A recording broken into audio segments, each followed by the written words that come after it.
প্রিয় শিক্ষার্থীবৃন্দ, আসসালামু আলাইকুম। আশা রাখি তোমরা সবাই এই পড়ন্ত বিকালে ভালো আছো। আমি তোমাদের দোয়ায় আল্লাহর অশেষ মেহেরবানিতে ভালো আছি, সুস্থ আছি। তোমাদের সকলকে ন্যাশনাল কলেজের অনলাইন ক্লাসে স্বাগতম জানিয়ে আজকের ক্লাস শুরু করছি। আমি প্রকৌশলী মোহাম্মদ সাকিবুল ইসলাম, প্রভাষক, ন্যাশনাল কলেজ বাড্ডা, ঢাকা। তো প্রিয় শিক্ষার্থীরা, তোমরা জানো আমরা পঞ্চম অধ্যায়ের অ্যালগরিদম এবং ফ্লোচার্ট নিয়ে ধারাবাহিকভাবে আলোচনা করতেছি। গত ক্লাসে আমি তোমাদের এডিশন, সাবট্রাকশন, মাল্টিপ্লিকেশন এবং ডিভিশন এর অ্যালগরিদম এবং ফ্লোচার্ট দেখিয়েছিলাম। আজকে আমরা তোমাদেরকে ক্ষেত্রফল কিভাবে নির্ণয় করা হয়, এই বিভিন্ন ক্ষেত্রফলগুলো নির্ণয়ের অ্যালগরিদম এবং ফ্লোচার্ট নিয়ে আমি আলোচনা করব। তাহলে প্রিয় শিক্ষার্থীরা, আমরা কথা না বাড়িয়ে ক্লাসে চলে যাই।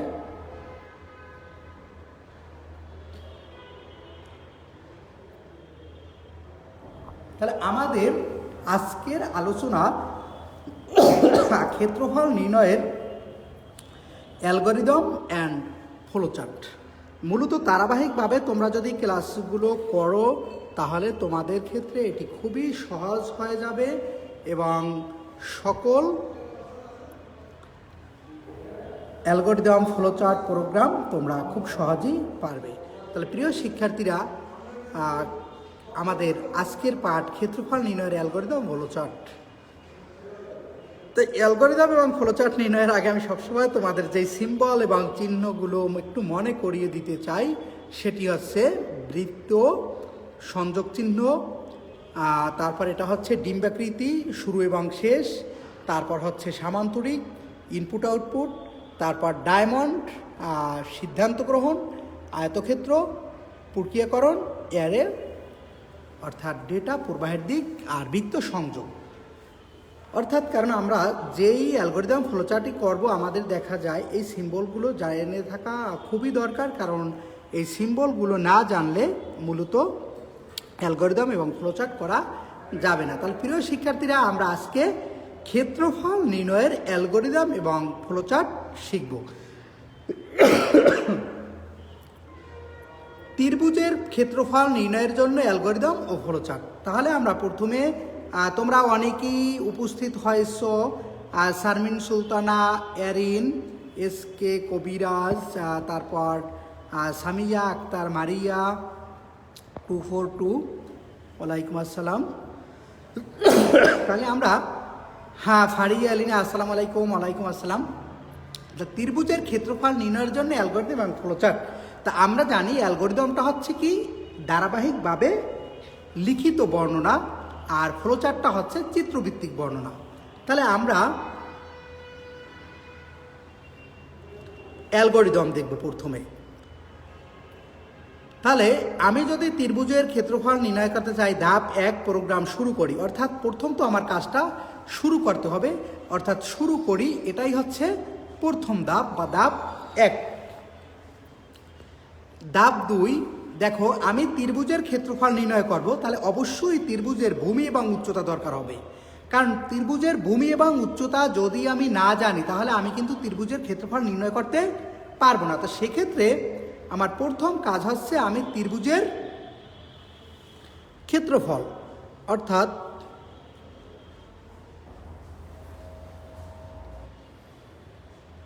আমি ত্রিভুজের ক্ষেত্রফলের জন্য ভূমি ও উচ্চতার মান হিসাবে বি এবং এইচ। বি কেন নিলাম? প্রিয় শিক্ষার্থীরা, বাস্তবের সাথে একটু মিল রেখে সবসময় আমরা ভেরিয়েবলগুলো নিব, তাহলে আমাদের ক্ষেত্রে সহজ হয়ে যাবে। Soheb Al Hasan, roll 311, thank you. Hafsa Aiman is watching, thank you. তাহলে দেখো, আমি বি মানে বেস এখানে, এবং এইচ মানে হাইট, উচ্চতা, অর্থাৎ বি দ্বারা বোঝায় বেস, বেস অর্থ ভূমি, আর এইচ দ্বারা হাইট, হাইট মানে উচ্চতা। অর্থাৎ আমি পুরা দুটো ভেরিয়েবল হিসাবে বি এবং এইচের মান গ্রহণ করি। কম্পিউটারকে আমি বি এবং এইচের মান দিলাম, কারণ কম্পিউটার, আমি একটা কথা বলি যে লক্ষ লক্ষ যোগ বিয়োগ গুণভাগ সে করে দিতে পারে, কিন্তু তাকে যদি আমি কোনো সংখ্যা বা ডিজিট না দেই তাহলে সে কিন্তু কোনো যোগ বিয়োগ গুণ ভাগ করতে পারে না। তাহলে আমরা ত্রিভুজের ভূমি ও উচ্চতার মান অর্থাৎ বি এবং এইচ দিলাম। ধাপ 3 হাফ ইন্টু অর্থাৎ হাফ বি ও এইচ গুণ করি হাফের সাথে, অর্থাৎ 1/2 মানে 0.5 হাফ, হাফের সাথে বি ও এইচ গুণ করে গুণফল এরিয়ার মধ্যে রাখি। প্রিয় শিক্ষার্থী, এখানে আরেকটি ভেরিয়েবল দিচ্ছি এরিয়া, এরিয়া অর্থ ক্ষেত্রফল। যেহেতু আমি ক্ষেত্রফল নির্ণয় করবো, আমি ABC দিলেও হতো, তা আর মানে যেহেতু ক্ষেত্রফল এই জন্য আমি তার নামের সাথে একটু মিলিয়ে নিয়েছি এরিয়া। দেখো তাহলে প্রথম ধাপে আমি প্রোগ্রাম শুরু করি। 2 নম্বর ধাপে কি, একটা ত্রিভুজের ক্ষেত্রফল নির্ণয়ের জন্য ভূমি এবং উচ্চতা অবশ্যই আমার দরকার হবে, এজন্য ভূমি ও উচ্চতার মান হিসেবে বি ও এইচ এর মান আমি নেই। 3 নম্বর ধাপে কি করব, আমি প্রসেসিং করব, অর্থাৎ ত্রিভুজের ক্ষেত্রফল নির্ণয়ের সূত্র কি, হাফ ইন্টু ভূমি ইন্টু উচ্চতা। তাহলে ঠিক আমি এই হাফ ইন্টু এটা হচ্ছে ভূমি, এটা উচ্চতা, অর্থাৎ বেস ও গুণ করে গুণফল আমি এরিয়ার মধ্যে রাখি। ধাপ 4 এরিয়ার মান ছাপাই, মানে আমি প্রিন্ট করি, অর্থাৎ এরিয়া সমান সমান আমি কত পেয়েছি এটা আমি এবার দেখালাম, অর্থাৎ আমার কিন্তু এখানেই কি হয়ে গেল, মানটা পেয়ে গেছি। ধাপ 5 আমি প্রোগ্রাম শেষ করি। তাহলে প্রিয় শিক্ষার্থীরা, আমি আশা করি তোমরা অ্যালগরিদমের এই 5টি ধাপ বুঝতে পেরেছো। প্রথমে তোমরা যদি অ্যালগরিদম পারো, অ্যালগরিদম পারলে সহজে ফ্লোচার্ট পারবে, আর তুমি যদি ফ্লোচার্ট পারো সহজে তুমি প্রোগ্রাম পারবে। অর্থাৎ তোমাকে ধারাবাহিকভাবে প্রত্যেকটা জিনিসের অ্যালগরিদম এবং ফ্লোচার্ট ও প্রোগ্রাম শিখতে হবে। তার প্রিয় শিক্ষার্থীবৃন্দ, এবার আমি এই যে অ্যালগরিদম করেছি এই অ্যালগরিদমের আমি ফ্লোচার্ট দেখব। তাহলে ফ্লোচার্ট দেখো, যেহেতু প্রথম ধাপ হচ্ছে প্রোগ্রাম শুরু করি, তাহলে আমি শুরুর জন্য কোন চিহ্ন ব্যবহার করব, অর্থাৎ স্টার্ট চিহ্ন। স্টার্ট কেমন চিহ্ন, ডিম্বাকৃতি, অর্থাৎ শুরু। তাহলে ফ্লোচার্টের প্রথম ধাপ আমি অর্থাৎ শুরু করি। এরপর 2 নম্বর ধাপে ইনপুট, অর্থাৎ এখানে আছে ভূমি, এটা আমি কি করব, ইনপুট নিব। তা আমি যদি ইনপুট নিতে চাই তাহলে আমি ইনপুটের সিম্বল বা চিহ্ন আমার জানা আছে কি, অর্থাৎ সামান্তরিক একটা চিহ্নের মধ্যে আমি লিখলাম BOH এর মান গ্রহণ। আবিদা সুলতানা আশা, রোল 230 অনজি। হ্যাঁ, তাহলে দেখো ইনপুট ভূমি উচ্চতার মান হিসাবে আমি BOH এর মান কিন্তু গ্রহণ করলাম আমার 2 নম্বর। এখন আমার কাজ কি, দেখো 3 নম্বর ধাপে গিয়ে কি হয়েছে, প্রসেসিং হয়েছে। তো যেহেতু প্রসেসিং হয়েছে তাহলে আমি প্রক্রিয়াকরণ চিহ্ন নিয়ে আসব।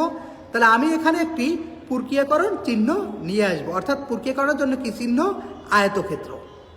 তাহলে আমি আয়তক্ষেত্র মানে এরিয়া সমান সমান 0.5 ইন্টু বি ইন্টু এইচ নির্ণয় করি। মানে কি, ত্রিভুজের ক্ষেত্রফল নির্ণয়ের সূত্রটা আমি জাস্ট এখানে লিখেছি যে হাফ ইন্টু ভূমি ইন্টু উচ্চতা। আমার প্রক্রিয়াকরণ হয়ে গেল। প্রিয় শিক্ষার্থীরা, 4 নম্বর ধাপে এখানে কি আছে, এর মান ছাপাই, এর মান ছাপাই মানে কি আউটপুট দেই, অর্থাৎ প্রিন্ট করি। তাহলে আমরা এবার আবার প্রিন্ট এর জন্য আমি আউটপুট সিম্বল ব্যবহার করব। তাহলে আউটপুট সিম্বল কি ছিল, অর্থাৎ সামান্তরিক, ঠিক এরিয়া এর মান ছাপাই। 5 নম্বর ধাপে গিয়ে আমি কি করেছিলাম, আমার প্রোগ্রাম শেষ। তাহলে শেষের জন্য আমি কি চিহ্ন ব্যবহার করি, অর্থাৎ ওভাল বা ডিম্বাকৃতি চিহ্ন আমি ব্যবহার করি, তাহলে শেষ। অর্থাৎ এই ছিল একটি ত্রিভুজের ক্ষেত্রফল নির্ণয়ের জন্য অ্যালগরিদম ও ফ্লোচার্ট। প্রিয় শিক্ষার্থীরা, আশা করি তোমরা বুঝতে পেরেছো যে কিভাবে আমি একটি ত্রিভুজের ক্ষেত্রফল নির্ণয়ের অ্যালগরিদম ও ফ্লোচার্ট তৈরি করব। আর যদি কোনো প্রশ্ন থাকে তোমরা আমাকে প্রশ্ন করতে পারো, আমি তোমাদের প্রশ্নগুলো দেখব এবং উত্তর দেব। আর যদি না বুঝে থাকো কেউ আমাকে বলো। তো প্রিয় শিক্ষার্থীরা, এবার আমরা ত্রিভুজের ক্ষেত্রফল নির্ণয়ের অ্যালগরিদম ও ফ্লোচার্ট পারবো। তাহলে আমরা সামনে যাচ্ছি। আয়তক্ষেত্রের ক্ষেত্রফল নির্ণয়ের জন্য অ্যালগরিদম ও ফ্লোচার্ট, অর্থাৎ আমরা একটি আয়তকার ক্ষেত্র, এই আয়তকার ক্ষেত্রের আমরা ক্ষেত্রফল নির্ণয়ের জন্য অ্যালগরিদম এবং ফ্লোচার্ট তৈরি করব। তাহলে প্রিয় শিক্ষার্থীরা, শুরুতে আমরা অ্যালগরিদম করি ঠিক আগের মতোই। শুভ রাজায় আসসালামু আলাইকুম। বুঝেছি sir. Samia Akter Maria, thank you. তাহলে ধাপ 1 দেখো, প্রোগ্রাম শুরু করি। আমি আয়তক্ষেত্রের ক্ষেত্রফল নির্ণয় করবো এবার। ধাপ 2, ইনপুট দৈর্ঘ্য ও প্রস্থের মান হিসাবে এল ও ডব্লিউ এর মান গ্রহণ করে। প্রিয় শিক্ষার্থীরা, আমরা যখন ত্রিভুজের ক্ষেত্রফল নির্ণয় করেছিলাম তখন বি ও এইচ এর মান গ্রহণ করেছি। এখানে আমি এল ও ডব্লিউ কেন নিলাম? কারণ আমরা জানি আয়তক্ষেত্রের ক্ষেত্রফল সমান সমান দৈর্ঘ্য গুণ প্রস্থ। আয়তক্ষেত্রের ক্ষেত্রফল সমান সমান দৈর্ঘ্য গুণ প্রস্থ। তা যেহেতু আয়তক্ষেত্রের ক্ষেত্রফল দৈর্ঘ্য মানে লেন্থ আর প্রস্থ সমান ওয়াইড, এজন্য আমি এই নামের সাথে সঙ্গতি রেখে, মিল রেখে আমি এল এবং এই ডব্লিউ দুটি ভেরিয়েবল আমি নিয়েছি। তাহলে ইনপুট দৈর্ঘ্য ও প্রস্থের মান হিসাবে এল ও ডব্লিউ এর মান গ্রহণ করলাম। 3 নম্বর ধাপে আমি প্রসেসিং করব। ধাপ 3, এল ও ডব্লিউ গুণ করে গুণফল এরিয়ার মধ্যে রাখি। প্রিয় শিক্ষার্থীরা, আমি যদি আয়তকার ক্ষেত্রের ক্ষেত্রফল নির্ণয় করি তাহলে অবশ্যই আমার যেটা দরকার সেটা হচ্ছে কি লেন্থ এবং ওয়াইড। অর্থাৎ লেন্থ ওয়াইড যদি পাই তাহলেই আমি লেন্থ ইন্টু ওয়াইড এই দুটোকে যদি আমি গুণ করি তাহলেই আমার আয়তকার ক্ষেত্রের ক্ষেত্রফল নির্ণয় হয়ে যাবে। তাহলে এজন্য আমি ডব্লিউ এবং এল নিয়েছি। তাহলে 3 নম্বর ধাপে কিন্তু আমি প্রসেসিং করলাম, অর্থাৎ এল ও ডব্লিউ গুণ করে গুণফল এরিয়া এর মধ্যে রাখি। ধাপ 4, এরিয়া এর মান ছাপাই, মানে কি প্রিন্ট করি, আউটপুট দেই। আমি এই ধাপে কি করলাম? প্রসেসিং করলাম, অর্থাৎ এল এবং ডব্লিউকে গুণ করলাম। গুণ করে আমি ধাপ 4 এরিয়া এর মান আমি ছাপালাম বা প্রিন্ট করবো, অর্থাৎ আউটপুট দেখাবো। MD Samadi watching, thank you. আসসালামু আলাইকুম স্যার। ওয়ালাইকুম আসসালাম। তাহলে দেখো 4 নম্বর ধাপ আশা করি বুঝেছো। 5 নম্বর ধাপে গিয়ে আমি প্রোগ্রাম শেষ করি, কারণ আমার কোনো কাজ বাকি নেই। এজন্য আমি কি 5 নম্বর ধাপে গিয়ে প্রোগ্রাম শেষ করি। তাই প্রিয় শিক্ষার্থীরা দেখো, 1 নম্বর ধাপ কি, আমি প্রোগ্রামটা শুরু করি। 2 নম্বর ধাপে ইনপুট দৈর্ঘ্য প্রস্থের মান হিসাবে এল ও ডব্লিউ এর মান গ্রহণ করি, মানে এল মানে লেন্থ ও ডব্লিউ মানে ওয়াইড। 3 নম্বর ধাপে গিয়ে আমি এল ও ডব্লিউ অর্থাৎ লেন্থ ইন্টু ওয়াইড, যেটা দৈর্ঘ্য গুণ প্রস্থ, গুণ করে গুণফল এরিয়ার মধ্যে রাখি। ধাপ 4, এরিয়া এর মান ছাপাই। ধাপ 5, প্রোগ্রাম শেষ করি। প্রিয় শিক্ষার্থীরা, এরপরে আমি আয়তক্ষেত্রের ক্ষেত্রফল নির্ণয়ের ফ্লোচার্ট দেখব। তাহলে দেখো, প্রথম ধাপে প্রোগ্রাম শুরু করি। আর আমরা প্রথমেই শিখেছি যে কিভাবে প্রোগ্রাম শুরু করার জন্য কোন সিম্বল ব্যবহার করতে হয়, অর্থাৎ স্টার্ট বা শুরু সিম্বল। এরপর ইনপুট দৈর্ঘ্য ও প্রস্থের মান হিসাবে এল ও ডব্লিউ এর মান গ্রহণ করি। তাহলে আমরা কি চিহ্ন ব্যবহার করব? 2 নম্বর ধাপে গিয়ে আমি ইনপুট আউটপুট চিহ্ন, কারণ আমি যেহেতু এখানে ইনপুট দেবো এজন্য ইনপুট চিহ্ন ব্যবহার করব। তাহলে এল ও ডব্লিউ এর মান, অর্থাৎ এল এর মান যাই থাকুক সেই মানটা আমি গ্রহণ করব। 5 হোক, 10 হোক, 20 হোক, আবার ওয়াইড এর মানটা যা হোক সেটা আমি গ্রহণ করব বা কম্পিউটারকে মূলত দিব। তাহলে আমার 2 নম্বর ধাপ হয়ে গেছে। 3 নম্বর ধাপে প্রিয় শিক্ষার্থী আমরা কি করেছিলাম একটু খেয়াল করে দেখো। এল ও ডব্লিউ গুণ করি, মানে প্রসেস করি, প্রক্রিয়া করি। তাহলে 3 নম্বর ধাপে গিয়ে দেখা গেল আমি এটা প্রক্রিয়াকরণ করতেছি। তো প্রক্রিয়াকরণ করানোর জন্য আমার যেই সিম্বল বা চিহ্ন ব্যবহার করা দরকার আমি সেই সিম্বল এবার ব্যবহার করব, কি, অর্থাৎ আয়তক্ষেত্র সিম্বল। অর্থাৎ প্রক্রিয়াকরণের জন্য আমি আয়তক্ষেত্রের সিম্বল বা চিহ্ন ব্যবহার করি। এরিয়া সমান সমান এল ইন্টু ডব্লিউ নির্ণয় করি। অর্থাৎ আমরা জানি যে আয়তক্ষেত্রের ক্ষেত্রফল সমান সমান এল ইন্টু ডব্লিউ, অর্থাৎ দৈর্ঘ্য গুণ প্রস্থ। তাহলে এরিয়া সমান সমান দৈর্ঘ্য গুণ প্রস্থ। 3 নম্বর ধাপ। প্রিয় শিক্ষার্থীরা, 4 নম্বর ধাপে কি হয়েছিল, অর্থাৎ মান ছাপাই, মানে কি আমি একটা আউটপুট পাই। তাহলে এখানে আমি একটি আউটপুট সিম্বল বা চিহ্ন ব্যবহার করব।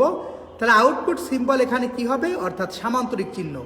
কি এরিয়ার মান ছাপাই, অর্থাৎ প্রিন্ট করি। আমি এরিয়ার মানটাকে আমি কি করি, প্রিন্ট করি, অর্থাৎ আউটপুট পাই এবং এটা আমি দেখি, অর্থাৎ আউটপুট পেয়ে গেলাম। আউটপুট পাওয়ার পর এবার আমার প্রোগ্রামটাকে শেষ করতে হবে। অর্থাৎ শেষ করার জন্য মূলত আমি ডিম্বাকৃত চিহ্ন ব্যবহার করি, অর্থাৎ প্রোগ্রাম শেষ।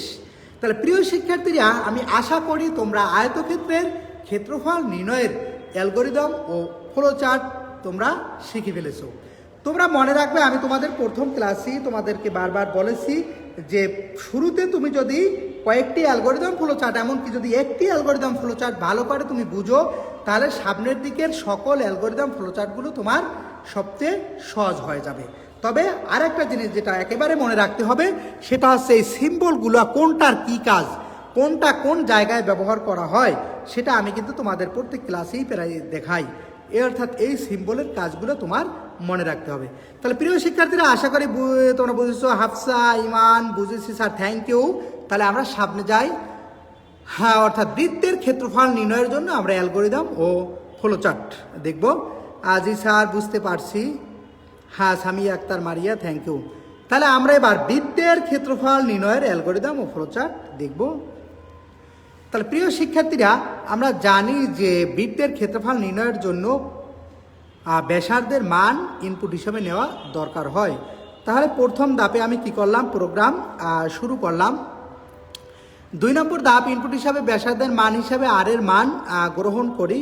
কারণ আমি জানি ত্রিভুজের ক্ষেত্রফল নির্ণয়ের সূত্র হচ্ছে পাই আর স্কোয়ার। পাই আর স্কোয়ার, এই জন্য আরটাকে আমি ইনপুট হিসাবে ব্যবহার করলাম। MD Limon Khan Pio, thank you তোমাকে ক্লাস দেখার জন্য। তাহলে আমি ইনপুট হিসাবে ব্যাসার্ধের মান হিসাবে আমি আর এর মানটা গ্রহণ করলাম। শুধু এখানে পাইয়ের মানটা আমি নিলাম না, কারণ পাইয়ের মানটা আমরা জানি যে নির্দিষ্ট 3.1416, এজন্য আমি ডাইরেক্ট পাইয়ের মানটা পরে বসিয়ে দেব। তাহলে ধাপ 3, 3.14 এর সাথে আর 2 বার গুণ করে গুণফল এরিয়ার মধ্যে রাখি। হ্যাঁ, Bithi Majumder is watching, thank you. তাহলে প্রিয় শিক্ষার্থীরা দেখো, এখানে কি বলা হয়েছে, ধাপ 3-এ 3.14 এর সাথে আর 2 বার গুণ করে গুণফল এরিয়ার মধ্যে। আর 2 বার কেন? কারণ জানি আমি আর স্কোয়ার, মানে 2টি আর ইন্টু আর। আর বৃত্তের ক্ষেত্রফল নির্ণয়ের সূত্র হচ্ছে কি, তোমরা অনেকেই জানো, পাই আর স্কোয়ার। যেহেতু পাইটা আমি না দিয়ে সরাসরি এখানে পাইয়ের মানের সাথে অর্থাৎ ব্যাসার্ধের মানটা গুণ করে দেব, এজন্য আমি এখানে 3.14 এর সাথে আর 2 বার গুণ করে গুণফল এরিয়ার মধ্যে রাখি, অর্থাৎ 3.1416 গুণ আর ইন্টু আর। যদি তুমি 1416 দিতে চাও সেটাও তুমি দিতে পারো, আমি শুধু 3.14 দিয়েছি।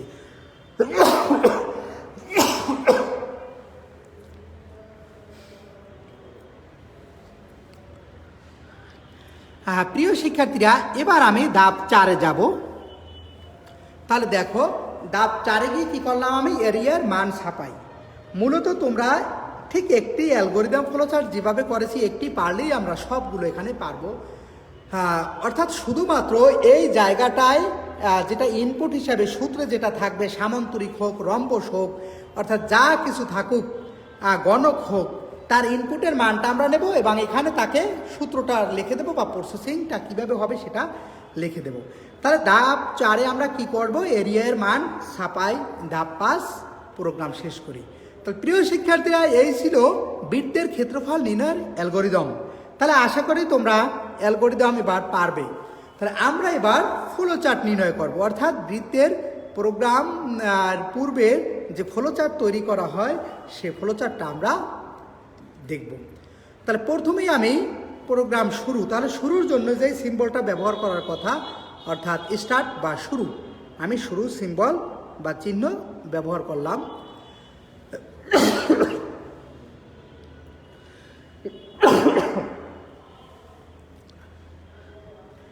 2 নম্বর ধাপ, ইনপুট ব্যাসার্ধের মান হিসাবে আর এর মান গ্রহণ করি। অর্থাৎ 2 নম্বর ধাপে আমি বৃত্তের ক্ষেত্রফল নির্ণয়ের জন্য আর এর মানটা গ্রহণ করলাম। তাহলে যেহেতু আমি এখানে বলা হয়েছে ইনপুট হিসাবে গ্রহণ করব, তাহলে অবশ্যই আমাকে এখানে ইনপুট চিহ্ন ব্যবহার করতে হবে।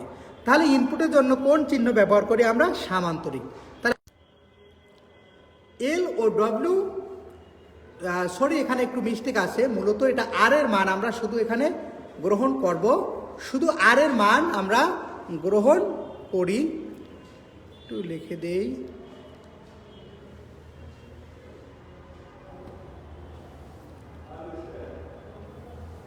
আর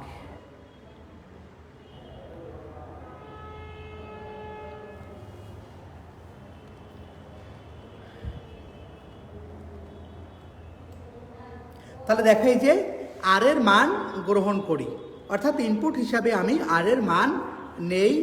এরপর 3 নম্বর ধাপে আমার কি আছে, 3.14 এর সাথে আর দুইবার গুণ করে গুণফলের, অর্থাৎ কি চিহ্ন, এখানে যেহেতু গুণ করার কথা বলা হয়েছে অর্থাৎ প্রক্রিয়াকরণ বা প্রসেসিং চিহ্ন, অর্থাৎ আমি এখানে প্রক্রিয়াকরণ চিহ্ন ব্যবহার করব। এরপর আর এর মান আমি গ্রহণ করি।